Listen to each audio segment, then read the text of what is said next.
Preto je nevyhnutné, aby chlap kráčal stále za svojou misiou v centre svojich emócií, nesnažil sa ovplyvniť veci, na ktoré nemá vplyv.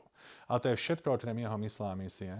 Ani svoju ženu nevie zmeniť, to je ona sama, človek za seba, so svojím mindsetom, so svojím rozumom, so svojimi túžbami. Tá žena si bude robiť sama, čo chce. Deti nevlastníš. Takisto. Deti vychovávaš. Neovplyvníš, to sú individuálne duše s individuálnym rozumom a mindsetom. Vychovávaš ich, ale nikdy nevieš, kedy sa ako rozhodnú mimo tvojej kontroly. A s tým nerobíš nič. A ty musíš byť OK s tým kráčať sám. Lebo ty, keď nie si OK s tým, aby si kráčal životom sám, budeš sa správať ako absolútna beta. Slabý chlap, ktorý sa bojí urobiť poriadky, ktorý sa bojí nastaviť hranice, s ktorým každý zametá, ženy ho nerešpektujú a chlapi sa z neho smejú. To je, keď sa bojíš kráčať životom sám. Ja mám plno chlapov, ktorí mi volajú: Dano, ja mám cirkus vo firme a za hodinu dám všetkých zamestnancov do laty. A vo firme je zrazu kľud, pokoj a harmónia. Jak je možné, že ja to neviem doma urobiť s 55-kilovou ženou? Lebo sa bojíš. Lebo sa bojíš, že ju stratíš. Lebo sa bojíš, že sa zdvihne, zoberie deti a pôjde preč. A paradoxne tento strach nastaviť hranice v žene vytvára pocit: Ježišmária, tento chlap. Každý mu môže skákať po hlave. Suchšia ako Sahara. Pol litra oleja na ňu potrebuješ, aby si s ňou mohol ísť do postele. Aha.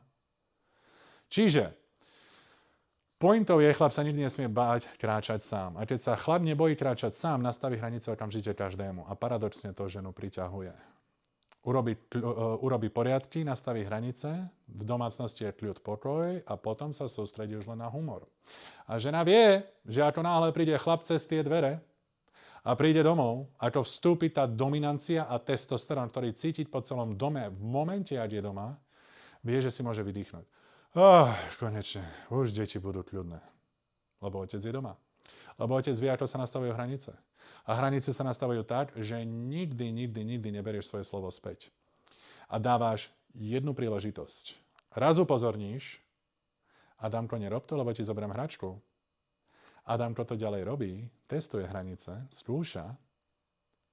Ty sa osmieš, nepovieš mu nič. Zoberieš hračku, lebo to otec povedal. Stále príde okamžitý následok. Nepríde: Adamko, povedal som ti. Adamko, ty vieš, komu rozprávaj, debilko, bude po mojom.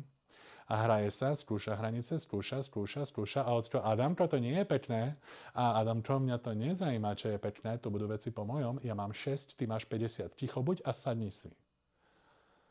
A ocko: no dobre, Adamko, tak si sadnem. Bitch. Nie. Ako Adamko testuje hranice, so svojou aroganciou ti pozerá do očí a hľadá, čo môže, ocko príde a zoberie mu hračku, ako povedal, že zobere.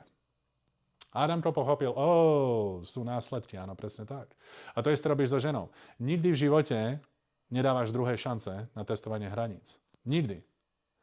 Ako náhle povieš, budú následky, keď s tým neprestaneš, v momente prídu následky. A vtedy sú hranice rešpektované. Na to nepotrebuješ výšku, silu, hmotnosť, nič. To je psychológia. Povieš, aké sú hranice a sám dodržíš svoje slovo. Za tým prídu hneď následky. Ako náhle sa toto ľudia naučia, že ty takto funguješ a nedávaš druhé šance na hranice, všetci ich budú rešpektovať. A keď všetci rešpektujú hranice, v domácnosti je pekné správanie, harmónia, kľud, pokoj, chlap má pod kontrolou celú domácnosť. Ako náhle niekto sa snaží prejsť cez tieto hranice, chlap ho dá hneď naspäť na svoje miesto, aby udržal v domácnosti pokoj, kľud a harmóniu. A toto sa chlap bojí urobiť, keď sa bojí kráčať životom sám. Lebo sa bojí, že táto rodina ho opustí a môže zrazu všetko stratiť. Paradoxne toto správanie, bojím sa, ho pripraví o rodinu v prvom rade. Lebo žena vyhľadáva stabilitu a silu. To je z psychologického hľadiska ďaleko podstatnejšie ako láska, ďaleko podstatnejšie ako romantická večera, rúže, kvety, ďaleko podstatnejšie ako váš manželský sľub z roku 1997 vo Veľkom Krtíši, ktorý bol doprevádzaný lokálnym dôchodcom. Sila, stabilita, ochránenie je ďaleko podstatnejšia. My musíme ísť hlbšie do evolúcie pri výbere partnera a pri atraktivite.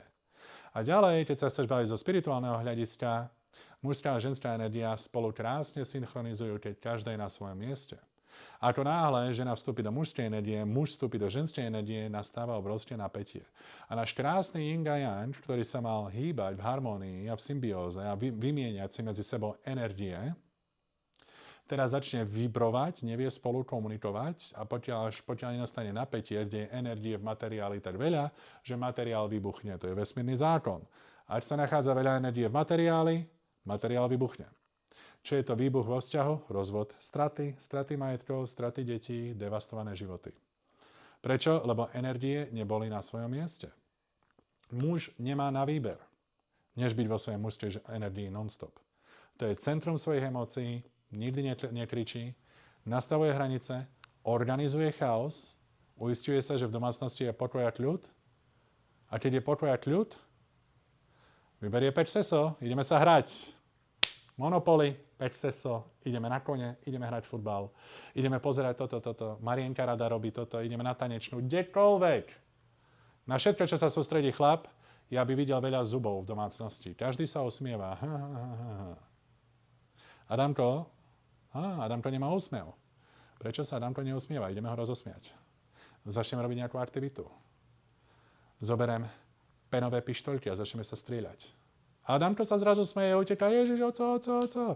Ja ťa chytím, nie, ja chytím teba, bum. Strieľajú sa s pištoľkami penovými po dome. No, už sa Adamko smeje, super, pozerá sa otec, Marienka sa smeje, Adamko sa smeje, žena, moja žena sa neusmieva. Ideme za ženou, tam treba vyčariť úsmev na tvári. To je chlapová práca v domácnosti. A vtedy je vyslovene stojí za to žiť. Vtedy fakt stojí za to žiť. A tu sa nikdy nedostaneš predtým, než neurobíš svoju prácu v rámci hraníc a v rámci kontroly chaosu.